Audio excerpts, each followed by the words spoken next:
Hi, my name is Madison Whitaker, and this is my Project 3 presentation for teaching diverse learners. I chose to do Chapter 3 over language because I found it very interesting and beneficial because I have a lot of students that their native language is not Spanish, and in their family that they are still transitioning to English language learners, so I felt it was very beneficial to be able to apply into my classroom.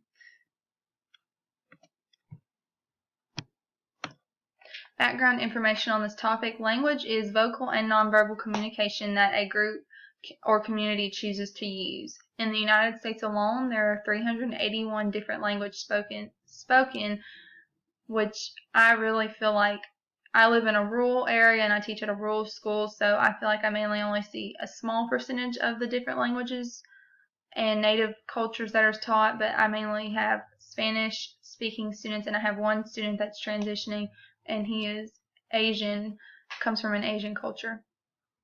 There are many students in the schools and communities and in the United States that do not speak Standard English. Standard English is the language that is considered proper in a certain community.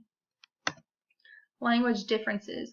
There are approximately 60 million non-English speaking individuals in the United States, which is insane because it makes it so hard to teach because many teachers are not bilingual, including myself.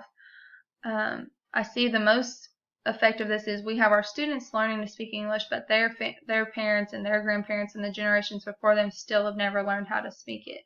And in some countries, it is important and value that children speak more than one language, which I feel it very much so is, because it opens not only more doors for you when you get into the workplace, but being able to connect with people and help others.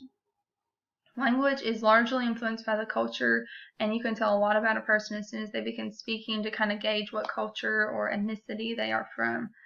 And one issue that occurs is that one same word can mean so many different things depending upon what culture you have, so it leads to language barriers or a disconnect because people don't understand what the other person is saying because in their culture it means something different. Language's influence on education. Language can have many different effects on students' education. That's not only academically, but that is socially as well. That it can lead to self-esteem issues because they feel a disconnect with their classmates and they're not able to socialize and make those friendships, and it creates a language barrier in the classroom as well, and it leads to you having to find different modes and methods of offering instruction in the classroom as well for them, which essentially, in my opinion, leaves us having to fill in many different gaps that students might miss or not be able to understand at the time. So I have to rely largely on nonverbal cues to be able to gauge and understand exactly where they are at to make sure I have a strong impact on their education. Differentiating instruction. It can seem like a difficult task, but I feel it's essential that we embrace students' native language and culture to help them learn and also be proud of where they have come from and what they already have learned.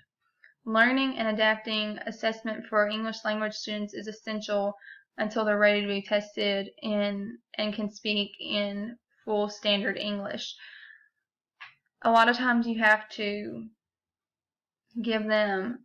adjust their assessments by letting them give it verbally to you, a shortened amount, extended time, or many different other things. One thing I learned throughout this chapter is that a lot of standardized tests, and I've began to see this in my classroom, are not created with the thoughts of diverse populations. They don't really put a lot of effort into making sure it represents those populations and are gauged towards them as well. In addition, not being able to understand your student's native language can lead to a disconnect between you and your student because it's sometimes hard to get that relationship with them because you don't have something that you're connected through. Application to the real-world classroom. I can apply this material that has been presented throughout this chapter to my classroom very well because we have a large population of English language learner and ESL students in our school district. As a result, I feel that I have the most disconnect, not necessarily from my students because they are learning and there's so much to be able to create a relationship with them in the classroom that doesn't have to be verbal, but it's mainly with the parents because none of the parents that I have of students that have English as a second language speak English at all. Their parents have never learned it. But moving on from that, one thing we do is that English language learners have extra lessons to help them transition into the classroom and adjust classroom work. Lastly, I can tell that standardized tests are not representing them. I've seen that with our interims that we've taken for our state testing as we prepare for the end of the school year. These are the resources I use, and thank you for listening to my presentation.